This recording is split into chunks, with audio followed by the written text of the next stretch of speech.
have the opportunity and pleasure to interview George St. Ellen, commonly known as Hal, and Hal has been an icon of our town for many years, and hopefully today he will share with us some of his thoughts about growing up in Mirboo North, living in Mirboo North, and perhaps what he sees as a future for Mirboo North going forward.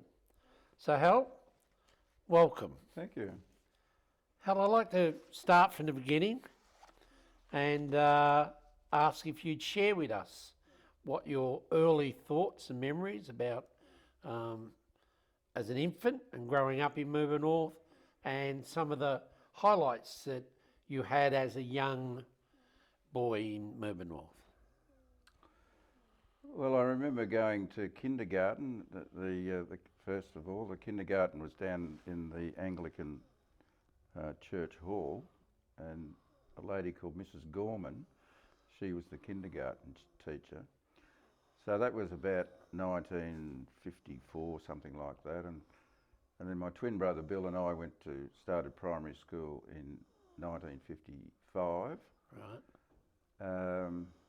And not long after we started school, my father got very sick. He was a dairy farmer, and I remember Mr Cording, who was the headmaster at the high school, coming out to see Mum to ask if she could help fill in for 6 months because they were short of teachers.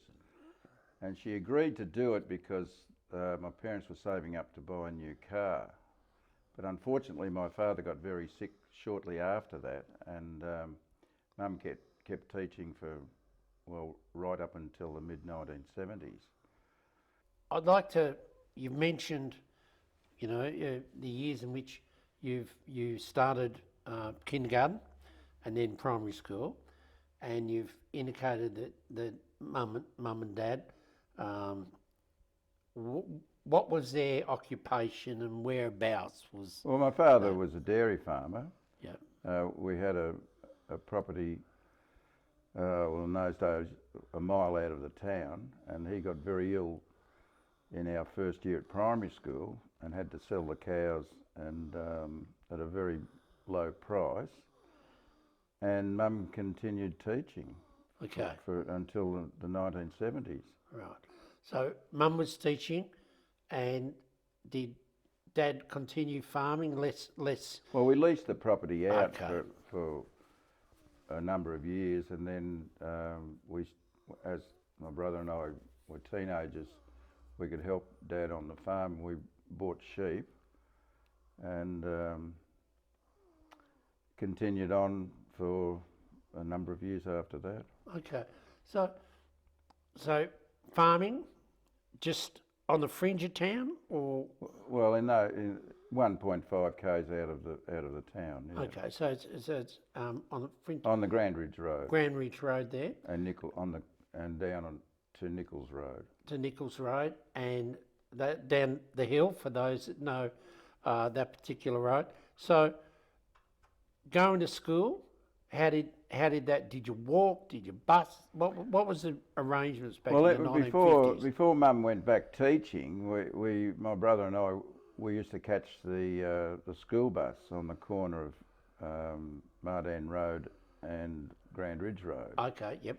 And then when Mum went back teaching after about 5 or 6 months, we went to school with her because she drove to the school. Okay, all right. So you're at school, you and your brother Bill.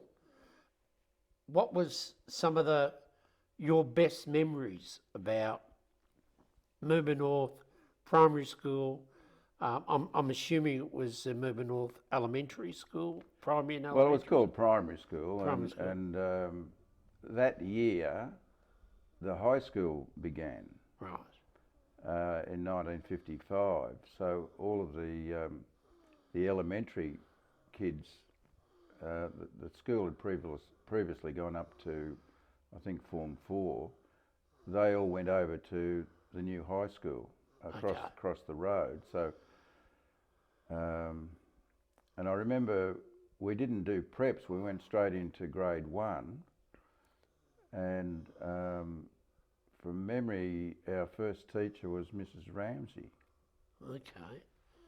So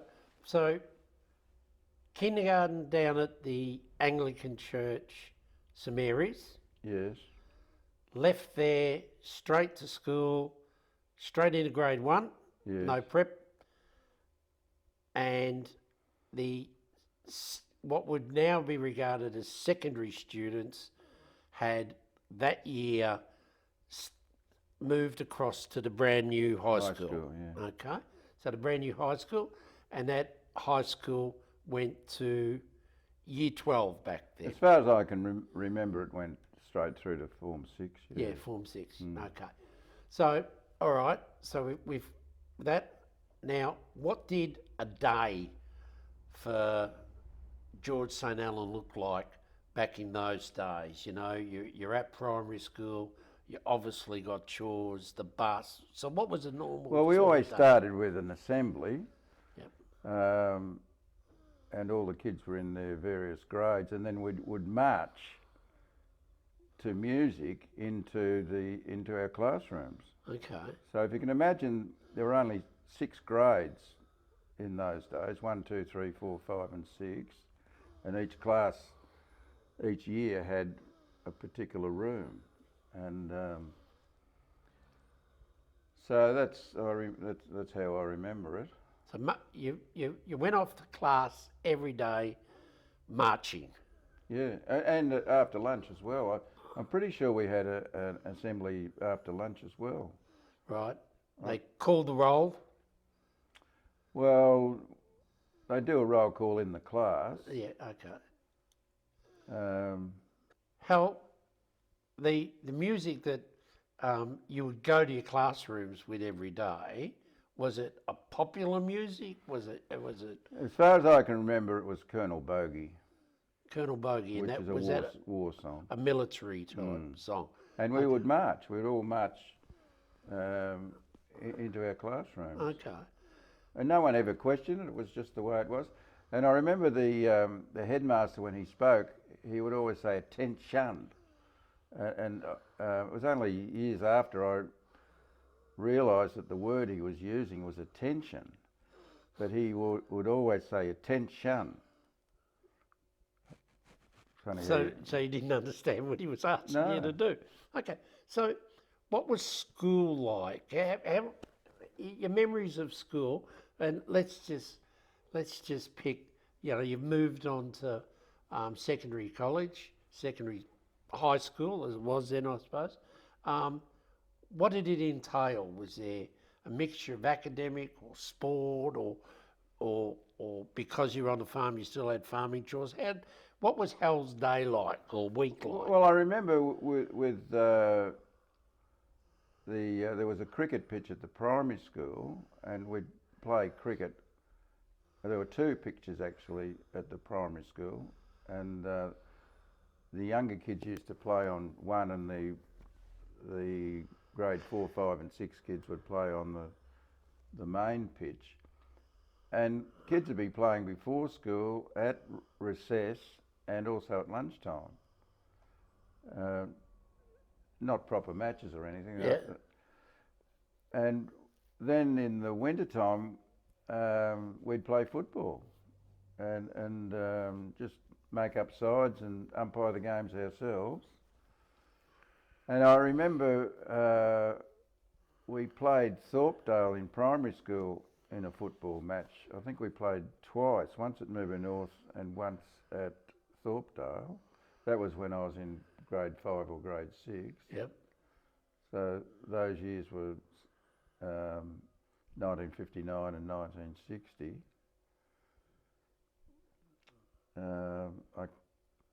That would have been a pretty big thing back then.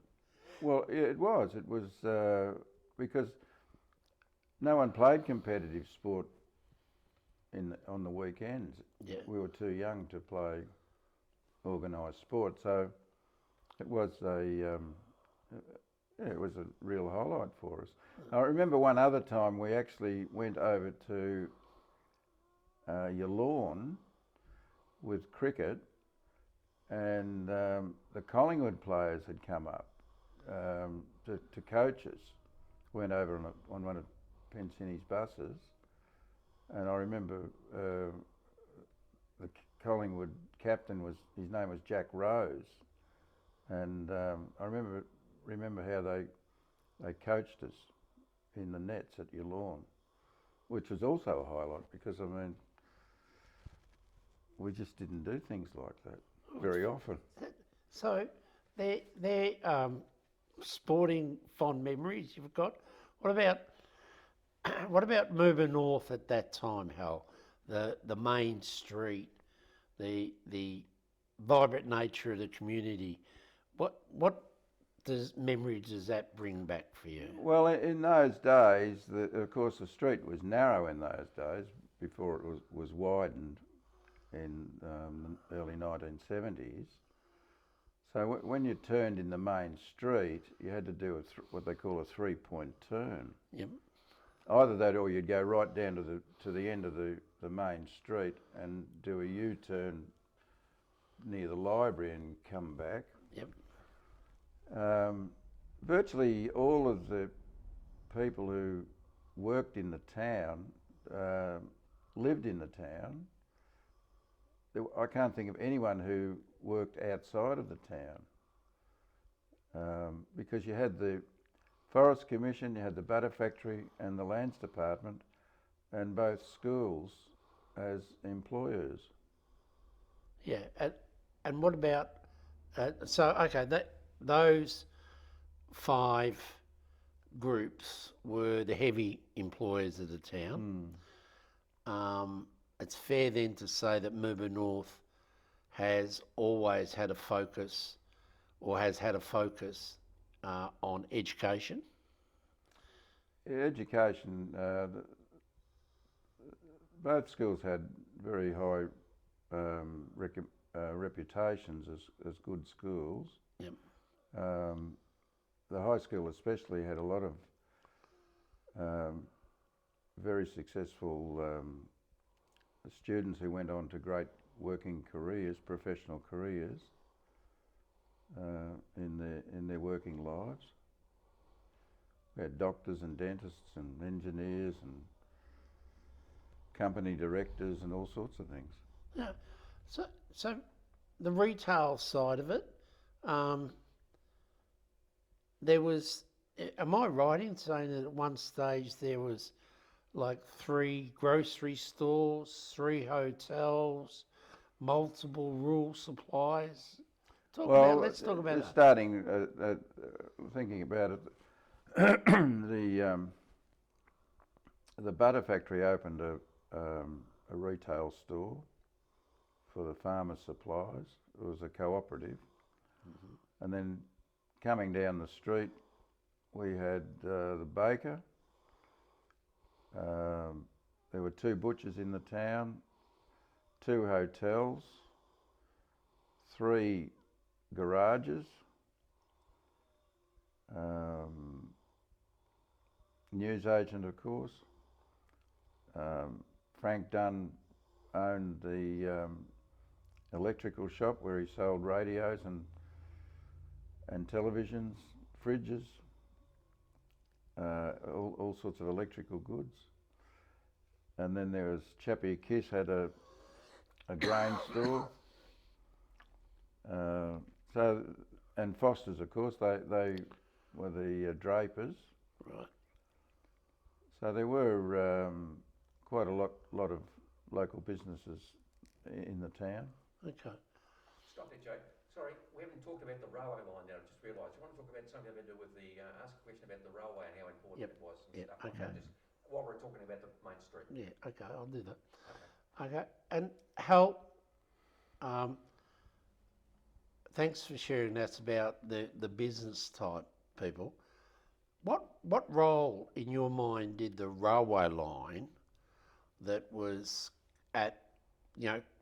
coming from Morwell via Yanar, via Ballara up to Mirboo North play its role it played in the then prosperity of our town?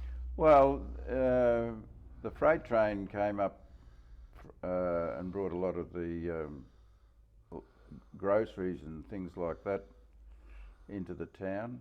There was a bauxite mine just outside of town, and all of that bauxite was transported by train down to Morwell, and the passenger train left every afternoon about a 3:45, as I recall, little passenger train on the spur line down to Morwell. So the train played a big part in the prosperity of the town, and eventually the passenger line was closed. We had a station master here, and then the freight train, the last freight train was in, I think, 1973. Right. And then the line was closed. Okay. And is now the rail trail that people see in the train. So was the train, and you've talked about sport a little bit, but I'd like to go, because you've got such a great history in that, was a train ever used as a courier of teams? It was in the early days, but not in my time. Okay. But I remember a few times we would catch the train in the afternoon to go to Melbourne. Right. It'd link up with the Melbourne train. Right. In the afternoon. Okay. All right. So Hal was there. You stayed at, am I right in understanding you stayed at Mirboo North High School, and from there you left and went in to your first job. Okay, so let's tell us about your early career. I went to Form 6 at school. Yep. 1966, and I didn't pass. I didn't do very well at all. So I applied for a job in Melbourne and worked at the Shell Oil Company for about 15 or 18 months, which I really enjoyed. But then I came home to help my father on the farm midway through 1968. Right. Okay. And how long were you working with your dad on the farm? Well, and then where did your employment go from there? Well, Dad died in 1970. Right. So I kept the farm going, and but because it was only a small farm, there was no money in it, and so I started working. I worked part-time on the Forestry Commission a couple of times, and then I ended up going to Morwell and working in a hardware shop in Morwell, and then, like a lot of Mirboo North people, I joined the SEC. Okay. I still remember my mother coming home from Bowles in the early 1970s, and she said, "You won't believe it, but Mick Bollard is joining the SEC. He's going all the way to Morwell to work." Well, in those days that was a rarity. No one did it, but of course today it's nothing. It's so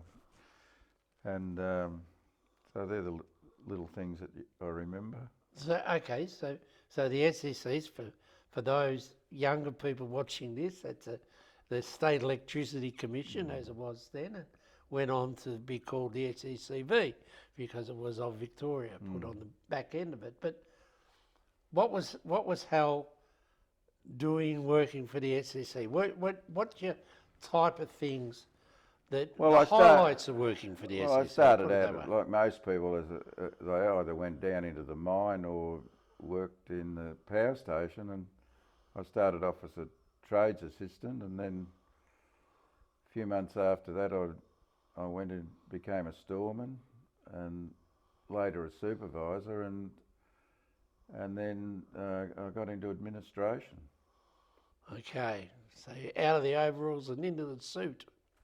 Well, nobody wore suits, but it just worked in the on the administration side of things. Okay, so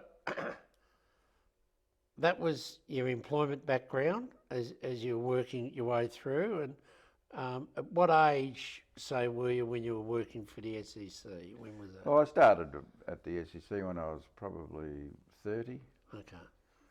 and of course it went through a lot of changes, corporatisation and then privatisation, and I worked there until I was 63.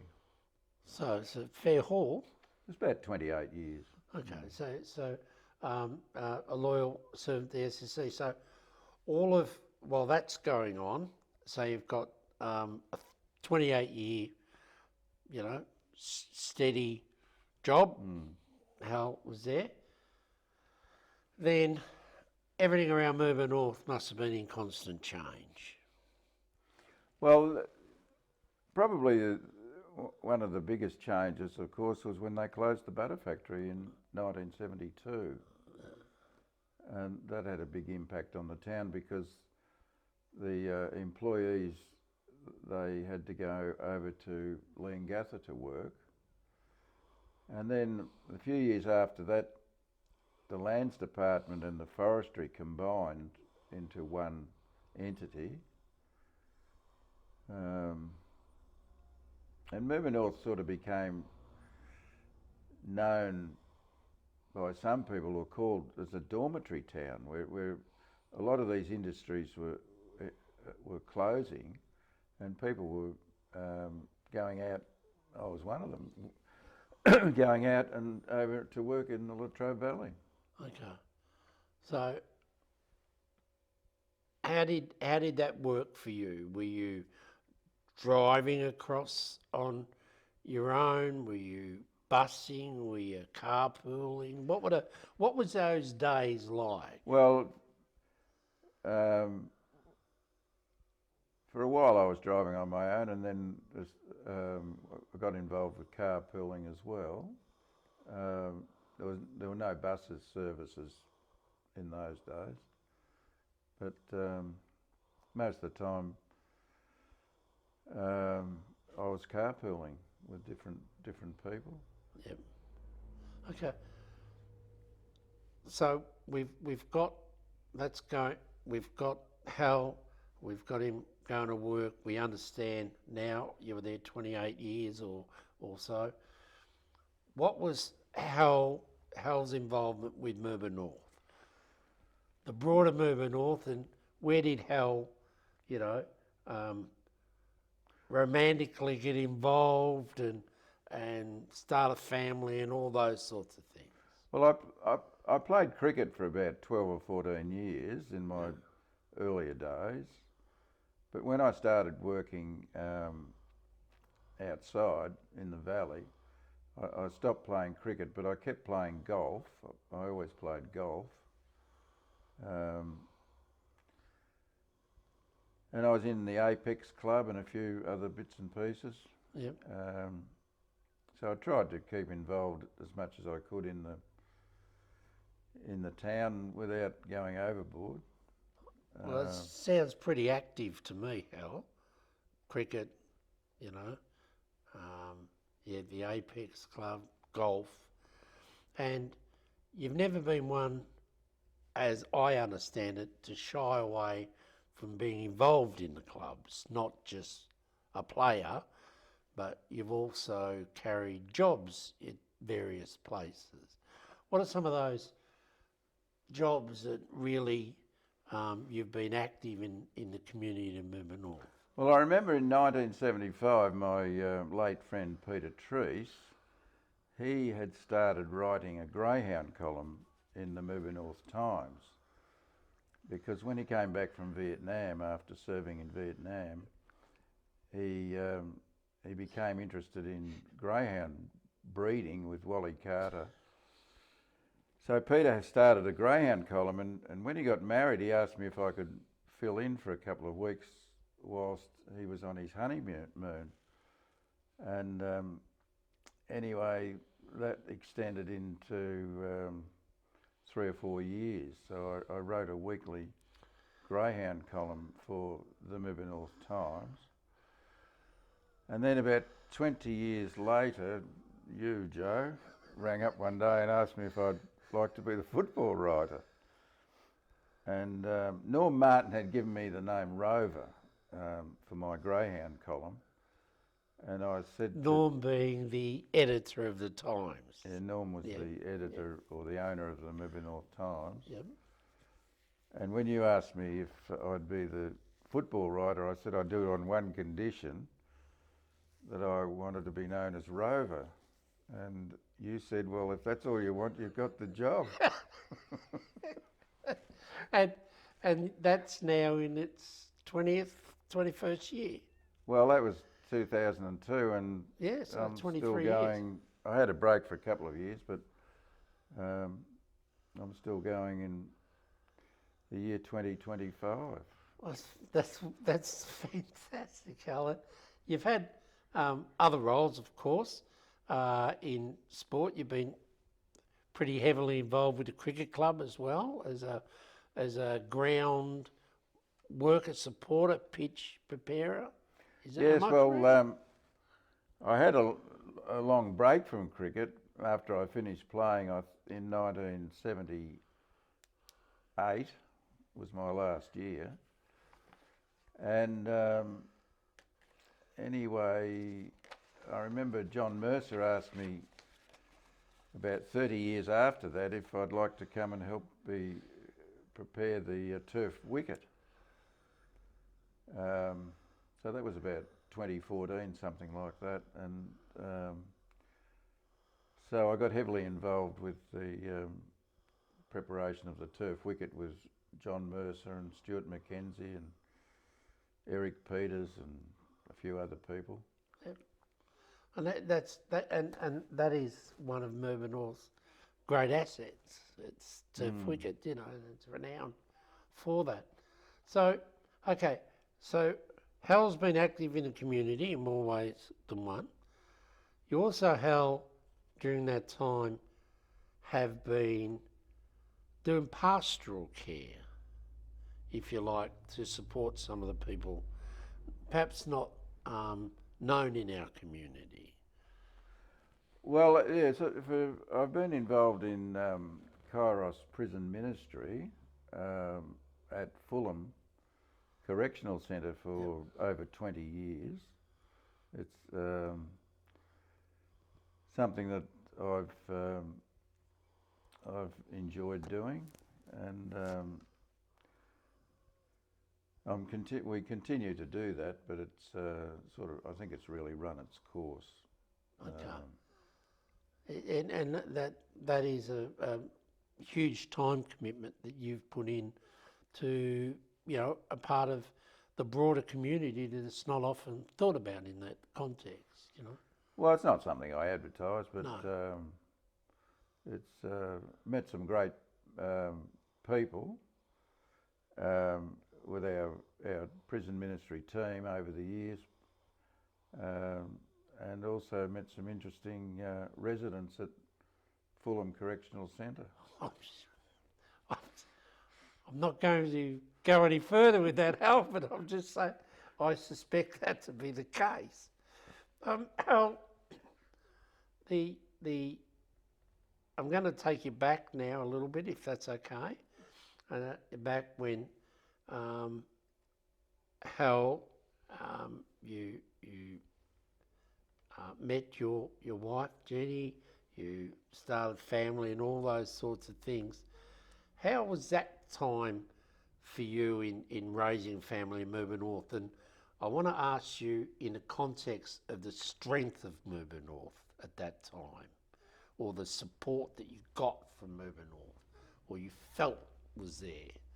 So what was that like for you? Oh, they were terrific times. I mean, a lot of young families, and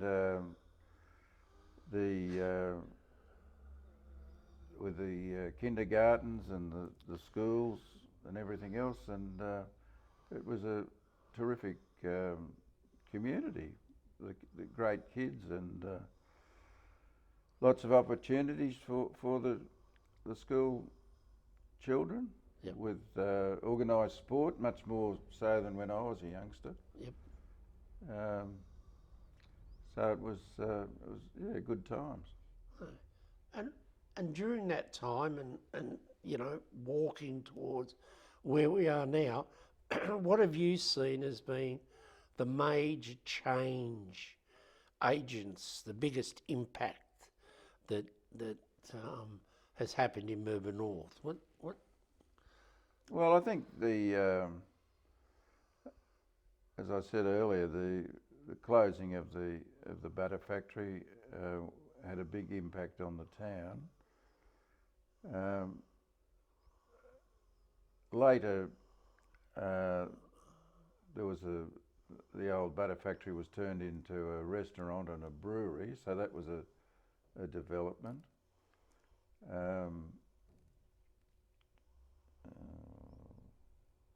The town itself has changed from what it was. I mean, there is a thought that a lot more people go out of town now to do their shopping or retail or whatever, and the services. Therefore, you know, we're down really to a smaller mechanical support. We've got one service station, we've got one bank, we've got this.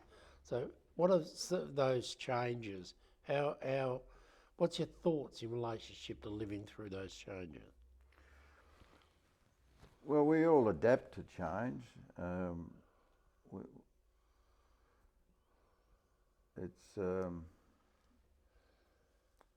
We just keep going somehow. I mean, we haven't got a garage anymore, but somehow or other people get their cars serviced elsewhere. Yep.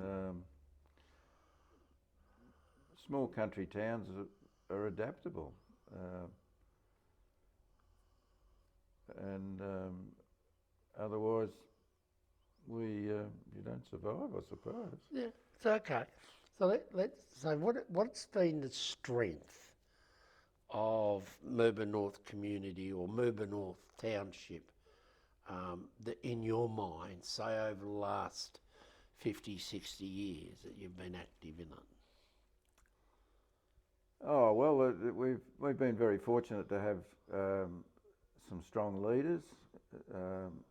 Civic leaders have come into the town and brought new ideas and developments. Another big change for the town was losing the Shire. We had our own Shire, the Shire of Mirboo, and 1994 it became integrated into what is now the South Gippsland Shire. So that was another thing that closed with all of the employment there, with the outdoor staff and also the professional staff. Yep. So those changes had an impact, and as you've said, we adapted. The town adapted. What in your mind has been the progression of Mirboo North? Are there things that you've seen and witnessed that have actually taken Mirboo North to a better place than where it was at? Well, I'm thinking of the swimming pool, the development of the swimming pool in recent years, the development of the football, netball club facilities, cricket club facilities, soccer club facilities.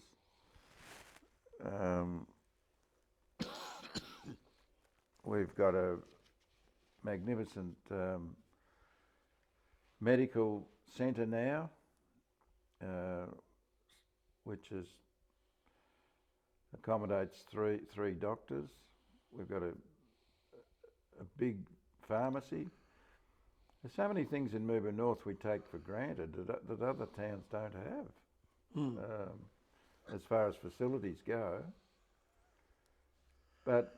And volunteers take up a huge amount of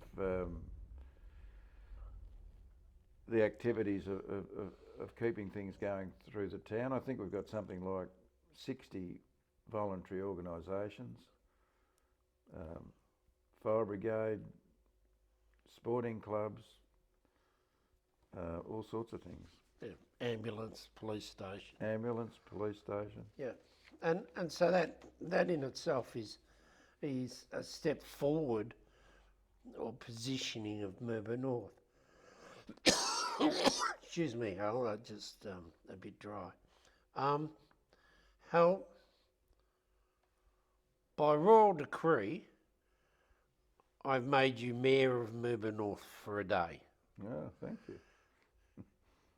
And as mayor, you get to make one major change or a decision, change something, do something. Is there something that just jumps out at you, Hal, that you would say, if I was mayor for a day, I'd do that? Oh, you're putting me on the spot here. Well, I remember in the mid-1970s, the school and the Shire,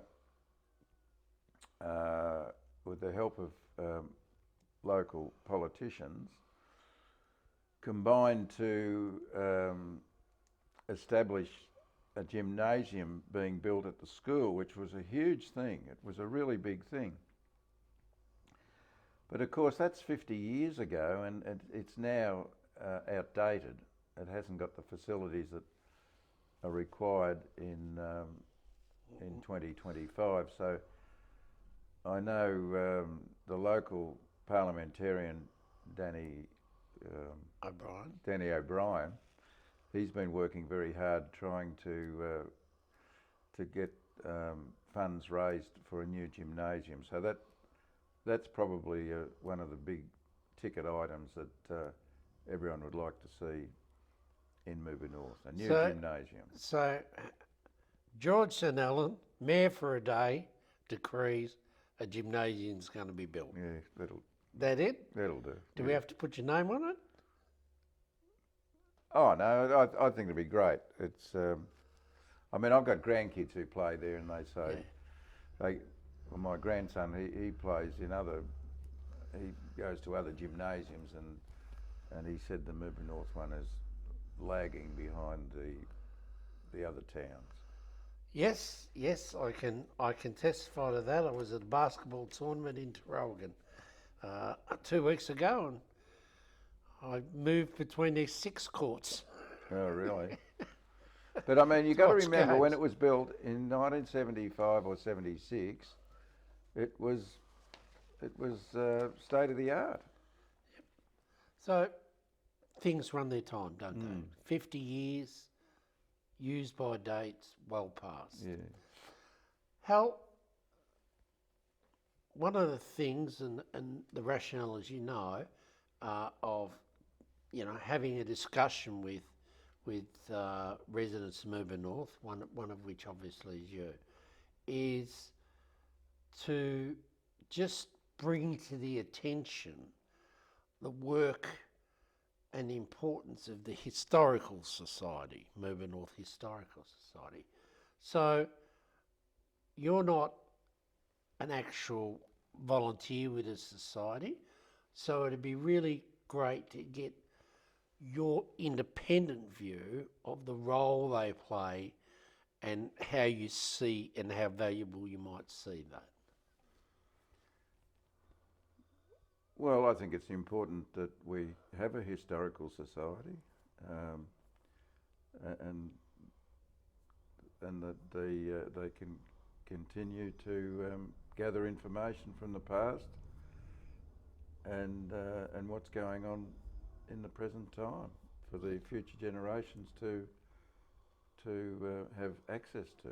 Yeah, no, and that's important, that future generations. So, Hal, in closing our little discussion today, and this is not George St.Ellen the Mayor, this is Hal St.Ellen, everyone's mate and everyone's friend.